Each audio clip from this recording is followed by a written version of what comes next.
मुख्यमंत्री देवेंद्र फडणवीस हे बंडखोर आणि नाराजांसोबत संवाद साधत आहे। साहित्य संमेलनातून फडणवीसांनी फोनवरून हा संवाद साधलेला आहे।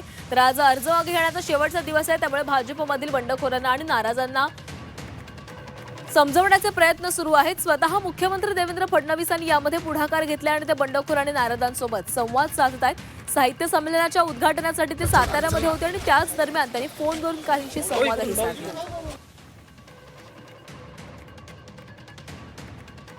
सर्वांना माहिती आहे की मी मंचावर बसून कधी मोबाईलवर बोलत नाही, पण आज आपण पाहिलं असेल मी सारखा मोबाईलवर बोलत होतो, त्याबद्दल आपली माफी याकरता मागतो की आज महानगरपालिकेच्या निवडणुकीचा फॉर्म परत घेण्याचा शेवटचा दिवस आहे आणि सगळीकडे सगळ्या पक्षांमध्ये इतकी बंडखोरी आहे की त्या सगळ्यांची मनधरणी केल्याशिवाय ते फॉर्म परत घेत नाहीत।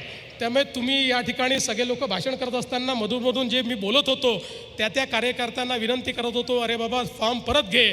त्यामुळे मी थोडी ही दृष्टता केली आणि या ठिकाणी फोनवर बोललो, त्याबद्दल आपल्या सर्वांची मी क्षमा मागतो।